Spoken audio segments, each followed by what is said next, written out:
오늘도 하나님께서 저와 여러분들을 위해서 영의 양식으로 크신 은혜를 예비하고 계신 줄로 믿습니다. 우리 지난 주일부터 마가복음에 있는 말씀을 함께 나누게 되었는데요.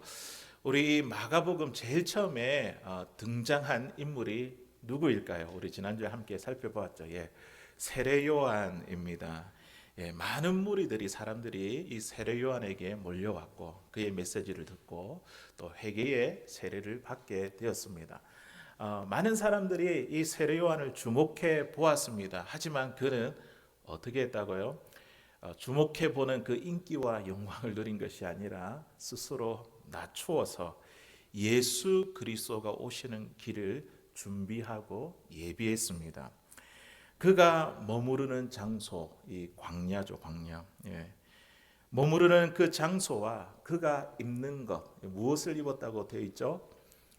낙타 털옷을 입고 허리에 가죽들을 메고 또 먹는 것은 무엇을 먹었습니까? 메뚜기를 먹고 석청을 먹고 훌륭한 이 자연 헬시푸드를 먹었네. 이게 아니라 굉장히 이제 소박한 삶을 이야기를 하고 있는 것이죠. 그리고 그는 광야에서 외치는 자의 소리였습니다. 그냥 외치는 자가 아니라 예수 그리스도를 외치는 자의 그냥 소리, 하나의 작은 소리다. 자기의 위치를 정확하게 알던 그런 사람이었습니다. 그래서 우리는 이 세례 요한의 모습을 통해서 우리는요, 이분이 참 오직 예수 그리스도만, 그분만 보여주는 삶을 살았거든요. 그래서 이분이 갖고 있는 그 영성이 바로 빈들의 영성이다라는 말씀을 우리가 함께 나누었습니다. 자, 이제 오늘 이 본문에 있는 말씀을 보면요, 오늘 예수님께서 세례 요한으로부터 그 요단강에서 세례를 받으셨습니다. 그리고 이제 본격적으로 공생애를 시작하셨습니다. 공생애라는 것은 이제 공적인 삶을 이렇게 시작하신 거죠. 사적인 이 예수님의 개인적인 인생의 삶을 사는 것이 아니라 이제는 이 세례를 받고 나서 하나님의 이 구원의 역사를 이루기 위한 공적인 삶이 시작되었습니다. 예수님은 세례를 받으신 후에 오늘 가장 먼저 광야의 시험과 마주하게 되었습니다. 마태복음과 누가복음 이 사장 둘 다 이 사장에 보면요, 이 광야의 시험에 대해서 아주 굉장히 자세하게 다루고 있는데 그에 비해 오늘 이 마가복음에는요, 이 두 절이죠, 이렇게 아주 짧게 살짝 스케치하듯 묘사하며 지나가고 있는 것을 보게 됩니다. 그 시험의 내용이 우리는 이제 마태복음하고 누가복음을 읽어가지고 잘 알고 있지만 오늘 이 마가복음만 보면 시험의 내용이 무엇인지 우리가 잘 캐치할 수가 없습니다. 우리 12절 13절에 있는 말씀 우리 한 번 더 읽어볼게요. 시작. 성령이 곧 예수를 광야로 몰아내신지라 광야에서 40일을 계시면서 사탄에게 시험을 받으시며 들짐승과 함께 계시니 천사들이 수종들더라. 아멘. 이 광야의 시험을 잠깐 요약하고 언급하면서 이렇게 지나가는 이 마가복음의 기록을 우리가 보게 됩니다.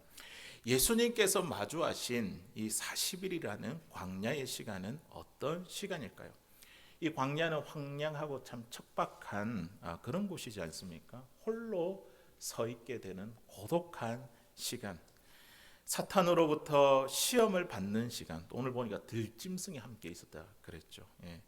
들짐승들과 함께 지내야 했던 무섭고 불안하고 두려운 시간. 그런데 여기에 이제 반전이 있습니다.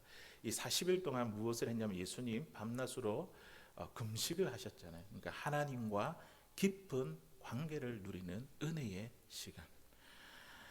또 제일 마지막에 보니까 들짐승과 함께 계실 뿐만 아니라 그 자리에 누가 수종을 들었다고요? 천사들이 수종을 들더니 이 하나님의 도우심, 위로하심, 그런 하나님의 위로받는 그 시간이 광야의 시간이었습니다. 우리가 광야의 시간이라고 이렇게 생각하고 말할 때 우리는 늘 무엇을 떠오르냐면 참 괴롭고 힘들고 고통스럽다 그런 시간들을 우리가 또 올리지만 그런데 오늘 이 광야에는 보면요, 그런 괴로움과 고통뿐만 아니라 뭐까지 있다고요? 주님의 도우심과 은혜와 위로와 함께하심 또한 있는 줄로 믿습니다. 이 광야의 시간이 우리에게 어떤 유익이 있는지 오늘 본문이 주는 말씀을 가지고 함께 나누기를 원합니다. 첫 번째로 이 광야의 시간은요, 우리의 인생의 주인을 경험하는 시간입니다. 예. 내 인생의 주인이 누구인가? 나는 누구에게 이끌려 감동받아 그렇게 살아가고 있는가? 이 광야를 통해서 우리가 그것을 깨닫게 되거든요. 내 주인이 누구인가? 그것을 경험하는 시간입니다. 우리 12절에 있는 말씀, 우리 굉장히 짧은데요, 읽어보겠습니다. 시작. 성령이 곧 예수를 광야로 몰아내신지라. 아멘. 지금 예수님께서 광야로 갔어요. 광야로 가서 이 사단으로부터 시험을 받게 되었는데, 예수님이 마주하신 이 광야의 시간, 이 시험, 이거는 누구로부터 비롯된 것일까요? 우리가 이 말씀을, 본문의 말씀을 자세히 살펴보지 않으면 예수님이 당하신 광야의 시험이 마치 사탄이 벌인 일로 우리가 오해를 할 수 있습니다. 그런데 오늘 말씀에 보니까 예수님을 몰아낸 주체가 누구라고 이야기하고 있습니까? 사탄이 아니고 성령님이라고 정확하게 이야기하고 있습니다. 마태복음과 누가복음에도 보니까요, 성령에 이끌려 광야로 가셨다고 그렇게 전하고 있습니다. 예수님은 공생애를 시작하면서 성령 하나님의 통치와 다스림을 받았습니다. 예수님의 내면에 성령님이 그 삶의 주체가 되어 그 삶을 이끄시고 인도하셨다는 것이죠. 광야 시간을 통해서 그 인생의 주인이 누구인지 이제 경험하게 된 것이죠. 광야 시간은 우리의 인생의 주인이 누구인지 경험하는 시간입니다. 내 인생 누가 이끌어 가는가? 내가 누구의 감동을 받아 살아가고 있는가? 우리 내 감동, 나에게 감동받아가 살아가고 있다고 우리가 생각할지 모르겠지만, 예수님 믿는 사람이면 우리가 항상 성령에 이끌려서 감동받으며 그렇게 우리가 선택하고 결정하며 우리의 삶을 살아가고 있습니다. 저와 여러분들이 오늘 이렇게 더운 날씨에 교회에 와서 예배당에 앉아 있는 것, 이것은 우연이 아닙니다. 성령 하나님께서 우리 마음에 감동을 주셔서 우리를 이곳으로 이끌어 주셨기 때문입니다. 어떤 분은 교회에 나올 때에 이렇게 말씀하시는 분이 있습니다. 배우자의 눈치 때문에 나왔어요. 가정의 평화를 위해서 나오게 됐습니다. 이런 분들도 계십니다. 그런데 우리가 좀 더 깊게 생각해 보면 이런 상황을 주신 분도 성령님이시요, 이런 상황을 통해서라도 교회에 나올 수 있도록, 예배할 수 있도록 우리 마음에 감동을 주신 분이 성령 하나님이십니다. 우리가 예수님을 나의 구원자로, 또 내 죄의 문제, 죽음의 문제를 해결해 주신 구세주로 우리가 믿고 깨닫고 고백하는 것도요, 우연히 그렇게 하는 것이 아니라, 우리가 똑똑해서 잘 아는 것이 아니라 성령께서 우리 마음에 깨달음을 주시고 감동 주셔서 그것을 믿게 하기 때문에 저와 여러분들이 예수님을 나의 구주로, 구세주로 믿게 된 것입니다. 어느 날 갑자기 성령 하나님의 임재를 뜨겁게 경험했을 때 우리의 삶에 어떤 일이 일어나기 시작할까요? 성령 하나님의 임재가 우리의 마음 가운데 뜨겁게 임하면요, 우리는 갑자기 어느 순간에 하나님의 말씀이 들리기 시작합니다. 지금처럼 말씀 귀에 쏙쏙 들어온다는 것이죠. 예배 시간만 되면 시작부터 마칠 때까지 딴 생각이 났고 막 졸던 분이 성령 하나님의 임재를 뜨겁게 경험하게 되면요, 말씀에 집중하기 시작합니다. 성경을 읽을 때마다 이 도대체 무슨 말씀인가 모르겠다, 그렇게 했던 분이 성경을 읽으면 잠밖에 오지 않았는데, 그런데 이 성경에 나온 이 말씀이 하나님이 나에게 하시는 말씀으로 들려지기 시작합니다. 이 성령께서 하시는 일이죠. 그리고 이 말씀을 통해서 내 삶이 말씀으로 읽혀진다는 거예요. 나에게 있어서 하나님이 어떠한 분이신지, 그 하나님이 지금도 내 삶을 위해서 어떤 일을 행하고 계시는지, 우리는 하나님에 대해서 조금씩 이해하게 됩니다. 이 성령께서 지금 저와 여러분들 가운데 하고 계시는 사역들입니다. 우리가 성령의 임재를 뜨겁게 경험했을 때는요, 정말 내밖에 몰랐고 자기밖에 몰랐는데 내 중심적이었던 사람이 다른 사람을 생각하게 되고 이는 이타적인 사람으로 바뀌게 됩니다. 변화되게 됩니다. 분노와 혈기 많은 사람이 어떻게 될까요? 그들이 온유해지고, 미움과 증오가 많은 사람이 다른 사람을 사랑하고 용서하는 일들이 우리의 삶 가운데 일어나게 됩니다. 이러한 삶의 변화는요, 성령 하나님이 우리의 삶의 주인이 되지 않고는 일어날 수 없는 일입니다. 성령의 감동이 아니면 이런 일들이 일어날 수가 없습니다. 또 어떤 분은요, 이 성령의 뜨거운 그 감동 때문에, 임재 때문에 직장에서 휴가를 내고 단기 선교에 가기도 하고, 또 어떤 분은 목회자로 선교사로 헌신하기도 합니다. 이 모든 일들은요, 수동적으로 누군가의 등 떠밀려 하는 것이 아니라 성령의 감동으로 이끌려 자발적인 순종으로 이루어지는 것입니다. 남들은 이러한 나의 모습을 잘 이해가 안 됩니다. 이해할 수 없지만 성령께서 이끄시는 대로 우리가 순종하게 될 때에 그 걸음 가운데에 나만 알게 되는 기쁨과 감동이 있습니다. 그러니까 오늘 이 예배 자리에 나온 것이고, 또 그러니까 또 많은 교회의 일 가운데 또 수고하며 또 헌신한 자리에 헌신하는 그런 일들이 우리 가운데 일어나는 것입니다. 어느 목사님이 약한 자들을 돕는 정의로운 일을 하다가 정치범으로 몰려 감옥살이를 살게 되었습니다. 그곳에 들어가니까 살인자, 사기꾼, 강도범 이 틈에서 옥살이를 하게 되었습니다. 이 감옥 안에서도 목사님의 그 신분이 복음을 전하는 거니까 그 속에서 복음을 전하기 시작했습니다. 그러던 가운데에 한 죄수를 만났는데 이 죄수가 이제 전과 12범이었는데 지능이 좀 떨어지는 사람이었습니다. 그가 감옥에 갇힌 이 사연도 참 어이가 없었습니다. 이 죄수는요, 집주인이 정신을 잃게 한 다음에 집안에 있는 물건을 다 훔치려고 그렇게 했는데, 이제 창문을 열고 연탄불을 피우고 나서 그 반대가 그 바람이 자기에게 오는 바람에 냄새를 맡고 정신을 잃고 경찰에게 붙잡힌 죄수였습니다. 이 사연을 들으며 목사님은 그의 인생이 너무 딱해서 그에게 이렇게 물었습니다. 형제님, 당신의 인생이 당신의 것인 줄 알았는데 당신의 것이 아니지요. 그러니까 이 청년이 이렇게 이야기합니다. 내 인생 내 마음대로 되면 제가 왜 여기에 있겠습니까? 이제 그러면서 목사님이 복음을 전하기 시작했습니다. 인생이란 원래 내 인생 내가 주인이 될 수 없어요. 하나님이 주인이 되시든지 어둠의 권세가 주인이 되든지 둘 중에 하나입니다. 형제님이 주인을 잘 만나야지 인생이 바뀌게 됩니다. 좋은 주인 한번 만나 보실래요?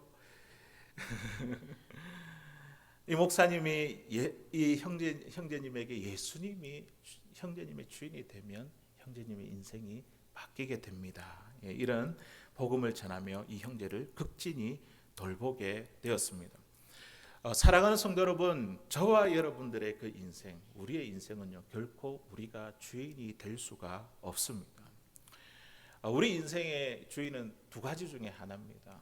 그 하나는 어둠의 권세가 우리 인생의 주인 노릇을 하든지, 아니면 성령께서 우리 인생의 주체가 되시고 주인이 되는 것입니다. 저와 여러분들의 인생은 누가 몰고 가고 계십니까? 우리의 인생의 주인은 누구입니까? 내가 누구에게 무엇에 통치를 받고 다스림을 받고 있습니까? 만일 우리의 내면 속에 어둠의 권세 잡은 자가 우리에게 주인 노릇을 하고 있게 된다면 우리는요, 오늘 우리가 갖고 있는 혈기대로 본능대로 욕심에 붙잡혀 제 가운데 살아가게 될 것입니다. 하지만 우리 그리스도인들은 어떤 사람들입니까? 어둠의 세력이 아닌 성령님께 내몰리는 사람입니다. 성령님이 우리의 삶을 터치하시고 그 성령께서 주관받는 우리 인생을 다스리는 그런 삶을 살아가게 될 때에 우리의 이 광야의 길이 하나님의 은혜와 능력의 길로 변화되는 줄로 믿습니다. 이 광야의 시간 속에서 우리 인생의 주인 되신 성령님께 내몰린 삶, 또 성령님께 붙잡힌 삶을 살아갈 수 있는 살아가는 저와 여러분들 다 될 수 있기를 주의 이름으로 간절히 소원합니다. 두 번째로 이 광야의 시간은요, 새로운 길을 만드는 시간입니다. 새로운 길을 만드는 시간. 광야에 길이 있습니까? 없잖아요. 아무것도 없고 길도 없는 그곳에 우리가 이제 그 길을 만들어가는 거예요. 만드는데 그 만든 자리가 나중에는 하나님의 영토가 되고 하나님의 나라가 되고 하나님의 통치와 다스림을 받는 곳이 될 것입니다. 예수님이 지금 이 작업을 하고 계신 것입니다. 우리 13절에 있는 말씀 우리 같이 한번 읽어보도록 하겠습니다. 시작. 광야에서 40일을 계시면서 사탄에게 시험을 받으시며 들짐승과 함께 계시니 천사들이 수종 들더라. 아멘. 지금 예수님은 40일 동안 광야 생활을 하시면서 길을 만들고 계시는 거죠. 금식하며 그리고 사단의 시험을 받으면서 그 길을 하나님의 영토로 하나님의 통치와 다스림을 받을 수 있도록 그 길을 내시는 작업을 하고 계십니다. 예수님이 내몰린 이 광야는 어떠한 곳일까요? 구약 성경을 보면 이스라엘 백성들이 이 광야를 지나는 장면이 나옵니다. 이 40년 동안 광야 생활을 했지 않습니까? 그런데 그곳은 들짐승과 뱀과 정갈이 도사리는 곳입니다. 한마디로 이 죽음의 그림자가 드리우는 곳이라는 곳이죠. 성경에서 이 들짐승은요, 주로 사탄의 세력을 상징할 때 사용하는 단어입니다. 사단의 세력이 들끓는 곳, 그곳이 바로 광야라는 것이죠. 우리가 광야의 날씨를 보면 이 사막의 기후를 우리가 너무 잘 알지 않습니까? 낮에는 살인적인 햇볕이 내리쬐는 곳이고 밤에는 살을 애는 듯한 추위가 몰아치는 곳입니다. 낮과 밤의 온도가 50도의 차이가 나는 곳. 한마디로 이 광야는요, 사람이 살 수 있는 곳이 아닙니다. 그런 광야에 오늘 예수님이 내몰리셨다는 것이죠. 그렇다고 한다면 우리가 지금 내몰려 있는 이 광야는 어디일까요? 그 예수님이 광야에 시험 받으신 그 장면을 통해서 우리도 지금 광야의 삶을 살아가고 있고 광야의 시간을 보내고 있지 않습니까? 우리에게 있어서 내몰린 우리의 광야는 어디일까요? 사단의 세력이 들끓는 곳, 황량하고 메마르며 척박한 땅, 어디로 가야 될지 어떻게 살아가야 될지 길이 없고 답이 없는 우리 인생의 광야는 어디일까요? 그것은 바로 우리에게 던져진 삶의 현장입니다. 우리가 오늘 예배를 마치고 교회 문을 나가면 그 자리가 이제 세상을 향한 그 자리가 우리의 광야죠. 우리의 광야, 우리의 삶의 현장. 여러분의 직장과 사업장이 광야이고 사람들과 관계 맺는 그 자리가 바로 광야입니다. 그리고 여러분의 자녀와 또 손주들이 다니는 그 학교가 광야입니다. 광야. 그리고 우리의 가정이 광야입니다. 오늘과 같이 하나님 앞에서 우리가 하나님께 나와 뜨겁게 찬양하고 예배하다 보면 마치 교회가 천국처럼 느껴지기도 합니다. 그런데 이 교회의 문을 열고 세상을 향해 나아갈 때에 눈앞에 원수들이 서 있는 듯 막막할 때가 있다는 것이죠. 내일 아침에 또다시 출근을 해서 보기 싫은 상사와 마주할 생각을 하니 한숨이 밀려옵니다. 광야죠, 광야. 가정주부는 남편과 자녀들을 뒤치다거리는 또 한 주. 그것을 생각하니 한숨이 몰려옵니다. 하루가 1년처럼 길게 느껴질 때도 있습니다. 내가 이곳을 빠져나가고 싶어.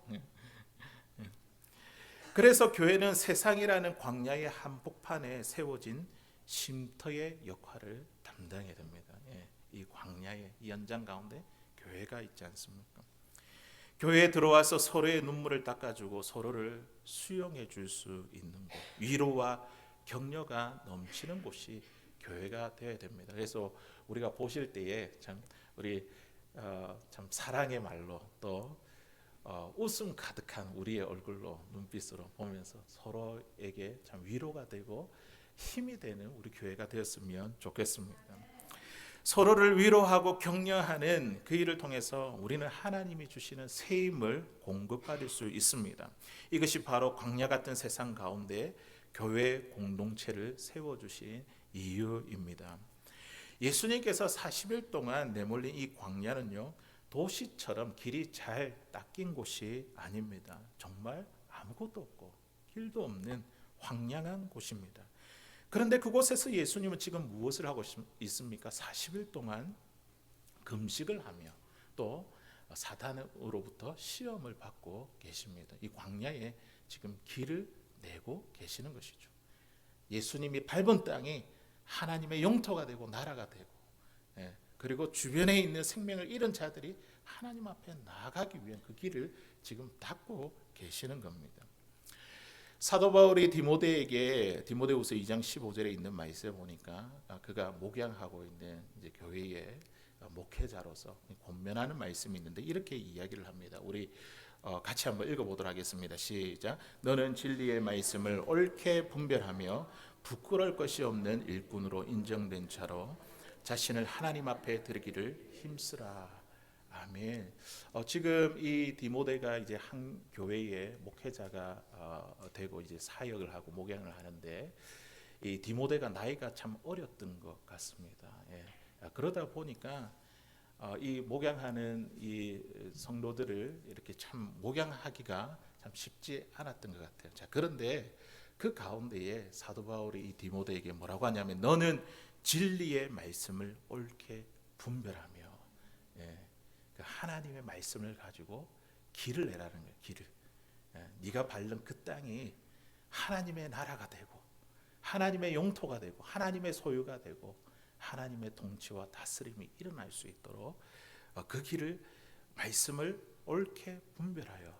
그런데 이 분별하다는 이 단어를 보니까 이 단어는요, 길을 내다는 뜻을 가지고 있습니다. 로마 시대의 전쟁 보급 물자와 군대를 파견하기 위해 길을 내는 것을 의미하는 이 단어를 지금 사도 바울이 사용하고 있는 것입니다. 그때 당시에 로마 군대가 길을 내면 그 길 난 자리가 모두 다 로마의 영토가 되었습니다. 그리고 그 로마 군대가 그 길을 통해 다른 땅에 깃발을 꽂으면 그곳이 로마 제국의 소유가 되었습니다. 사도 바울이 이 디모데가 특별히 이 단어를 사용한 이유가 무엇이냐면 네가 있는 광야와 같은 그 척박한 그런 목회 현장 가운데에 너는 진리의 말씀을 옳게 분별하여 길을 내라, 길을 만들어라. 그곳이 하나님이 소유한 땅이 될 것이다. 그곳이 하나님의 나라의 그 통치와 다스림이 일어날 것이다. 지금 그 말씀을 사도 바울이 디모데에게 이야기를 하고 있는 것입니다.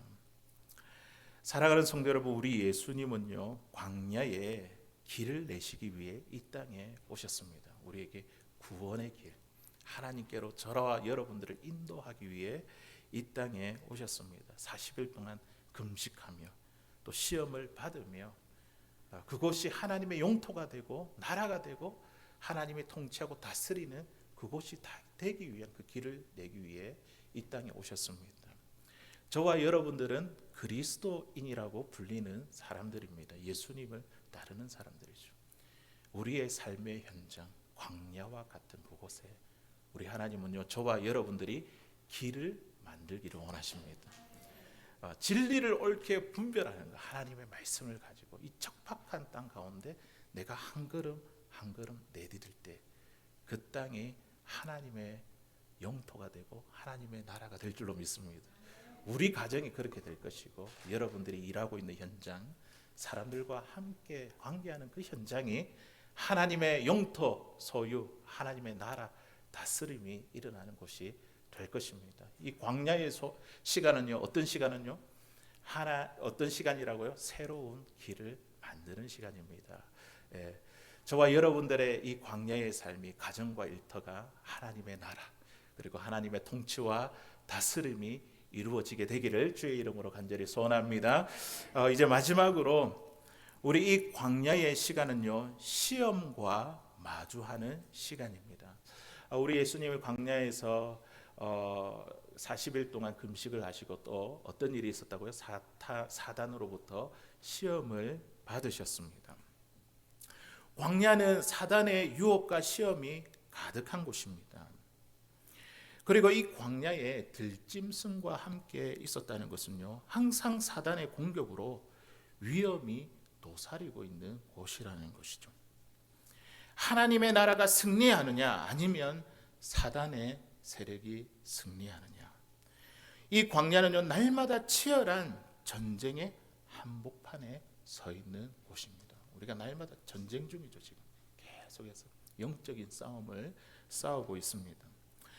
스페인은요, 들어보셨죠? 예, 소와 그 투사 싸우는 이 투로 굉장히 유명합니다. 그런데 이 경기를 준비하며 소를 관리하는 방법이 참으로 인상이 깊습니다.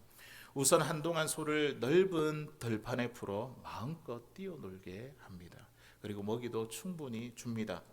그러다가 경기가 있기 전 며칠 전에 소의 눈을 가린 채 좁은 방에 가두고 굶기면서 서서히 독이 오르게 만듭니다. 그리고 경기 당일날 어떻게 눈 가리개를 이제 빼는 거죠. 그러면 그 빛이 눈에 들어오면서 경기장에 풀어주면 미친 듯이 달려가 눈에 보이는 것들을 들이받게 됩니다.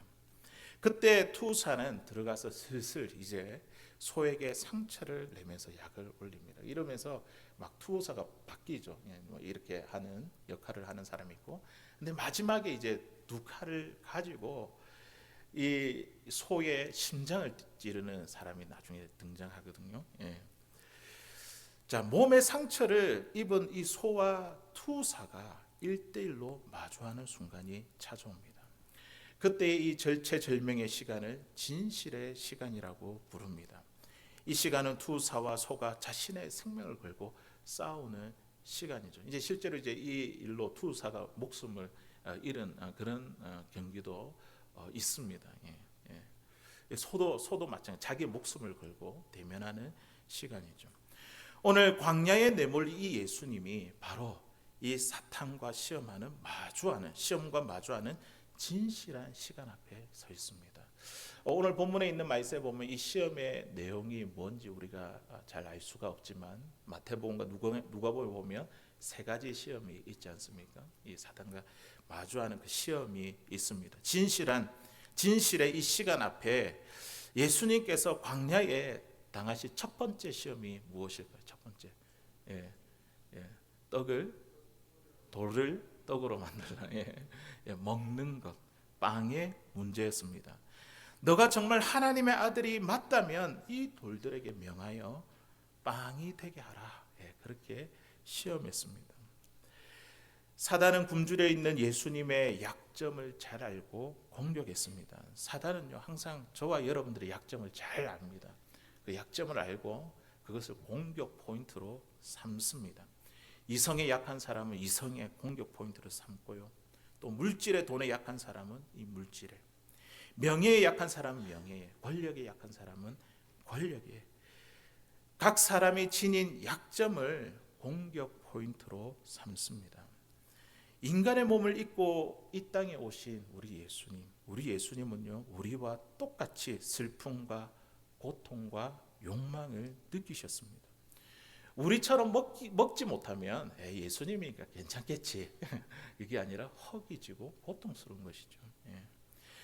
사단은 그것을 노리고 너가 정말 하나님의 아들이라면 이 돌들에게 명하여 빵이 되게 하라, 떡이 되게 하라, 그렇게 시험했습니다.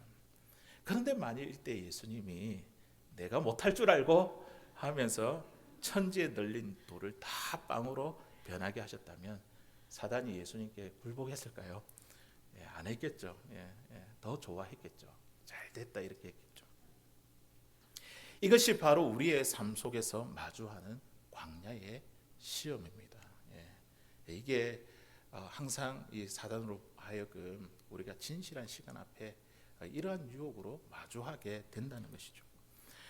사단은 이 땅에서 우리가 예수님을 믿는 것, 복음을 믿는 것이 마치 빵을, 우리의 부족함을 채워주는 이 빵을 보장해 주는 것처럼 사단은 우리를 유혹합니다. 예수님을 믿는 것이 이 땅의 성공과 부요함을 약속해 주는 것처럼 이 사단은 우리를 유혹합니다.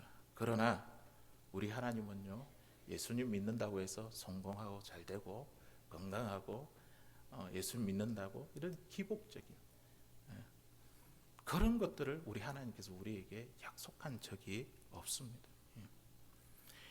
예수님의 공생애는요, 시험으로 시작해서 시험으로 끝이 나셨습니다. 광야에서 빵의 시험을 받으셨고, 그리고 십자가 상에서 십자가에서 내려오라는 시험을 받으셨습니다. 우리 마태복음 27장 40절에 있는 말씀 우리 같이 한번 읽어보도록 하겠습니다. 시작. 이르되 성전을 헐고 사흘에 짓는 자여, 내가 만일 하나님의 아들이여든 자기를 구원하고 십자가에서 내려오라 하며. 아멘. 이때 만일 예수님이 그들의 말처럼 십자가에 내려오셨다면 어떻게 되었을까요? 이게 가만히 있으니까 내가 바보인 줄 알아? 그래 한번 봐라 하고 십자가를 있는 못을 다 뽑고 내려오셨다면, 그러면 어떻게 되겠습니까? 그렇게 십자가 이렇게 맞섰더라면, 예수님이 맞섰더라면 십자가를 통한 하나님의 구원은 성취되지 못했을 것입니다. 이러한 광야의 시험은요, 광야의 시간은요, 우리 인생이 끝나는 그날까지 계속 될 것입니다. 오늘 예수님의 모습을 보십시오. 이 광야에서 이 사탄의 시험을 받으시고 물리치신 것으로 이 시험이 끝나지 않았습니다. 빵부터 시작해 십자가 사기까지 계속 되었지 않습니까?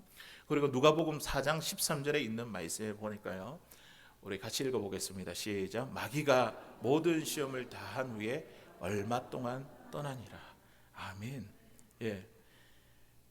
예수님이 사단의 시험을 이겼는데 어떻게 해요? 얼마 동안만. 얼마 동안. 그럼 다시 또 시험한다는 거잖아요. 우리가 오늘 사탄의 시험에서 이겼다 하더라도 사탄이 우리 곁을 완전히 떠난 것이 아닙니다. 오늘 저녁이 되면 어떻게 될지 몰라요. 오늘 내일이 되면 또 우리를 공격하는 겁니다. 성경은 사탄이 떠나 있는 시간을 얼마 동안이라고 지금 표현하고 있습니다. 이 말씀은요, 우리가 광야와 같은 이 세상을 사는 동안 이 사단의 시험이 계속된다는 것이죠. 이 사단의 시험을 피하는 방법은 딱 두 가지가 있습니다. 첫 번째는 아예 내가 사탄과 같은 편이 되는 것. 두 번째는 죽어서 이 땅을 떠나는 방법. 그러니까 피할 수 있는 방법이 없다는 것이죠. 그렇다고 해서 다가오는 시험을 우리가 불안해하고 무서워하고 괴로워하고 불편해하지 마시기 바랍니다. 다가올 시험에 대해 불편해하는 우리들에게 예수님은 놀라운 복음 하나를 우리에게 건네주십니다. 우리 고린도전서 10장 13절에 있는 말씀인데요, 우리 같이 읽어보겠습니다. 시작. 사람이 감당할 시험 밖에는 너희가 당한 것이 없나니 오직 하나님은 미쁘사 너희가 감당하지 못할 시험 당함을 허락하지 아니하시고 시험 당할 쯤에 또한 피할 길을 내사 너희로 능히 감당하게 하시느니라. 아멘. 이 시험 내가 극복하고 이겨내려고 하면요, 안 돼요. 힘든 거예요. 그런데 오늘 말씀에서 뭐라고 이야기합니까? 우리에게 감당할 시험밖에는 너희가 당할 것이 없다. 지금 내가 당하고 있는 시험이 있다고 한다면 우리가 감당할 수 있기 때문입니다. 그리고 감당하다 너무 힘들면 우리 하나님, 우리가 감당할 수 있도록 우리에게 도움을 주시고 또한 피할 길 또한 우리에게 허락하시는 분이십니다. 오늘 예수님 보십시오. 이 광야 40일 동안 계시고 또 시험을 받으시고 들짐승과 함께 있는 그런 상황 가운데서도 오늘 말씀에 보니까 어떻게 해요? 뒤에 보니까 뭐라고 이야기하고 있습니까? 들짐승과 함께 계시니 천사들이 수종들더라. 이 광야에 참 어려운 가운데서도 여전히 하나님의 은혜와 위로가 있는 하나님의 도우심이 있습니다. 들짐승과 함께 있는 광야 속에서도 천사들이 예수님을 수종 등거와 같이 죽을 것 같은 고통스러운 시간에도 하나님은 언제나 저와 여러분, 우리와 함께 하셔서 저와 여러분들을 도우실 것입니다. 이제 말씀을 맺겠습니다. 사랑하는 성도 여러분, 우리에게 주어진 이 광야의 시간은요, 고통과 괴로움만 있는 시간이 아닙니다. 이 광야 시간을 통해 이 시간만을 통해서 알 수 있는 우리에게 유익함이 있다는 것이죠. 그 유익함이 어떤 유익함입니까? 이 광야를 통해 우리는 우리 인생의 참된 주인이 누구인가, 이것을 경험하게 됩니다. 그리고 우리가 있는 그 땅에 말씀을 가지고 한 걸음 한 걸음 내딛다 보면 그것이 어떻게 길이 되고, 이 길이 누구의 소유가? 하나님의 소유가 되고 용토가 되고, 그곳 가운데 하나님의 통치와 다스림이 일어나게 될 것입니다. 주변에 우리 가족도 믿지 않는 자들이 내가 간 그 길을 통해서 하나님을 만나게 될 것입니다. 광야의 시험을 마주하게 될 때에 그 시험만 있는 것이 아니라, 오늘 예수님 어떻게 해요? 그 짐승만 있었던 것이 아니라 들짐승만 있었던 천사들이 수종 들었던 것, 이 시험을 능히 이기고 감당할 수 있도록 우리를 도우시는 그 하나님의 도우심을 얻고 누릴 수 있는 이 유익함들을 누릴 수 있는 사랑하는 저와 여러분들 될 수 있기를 주의 이름으로 간절히 소원합니다.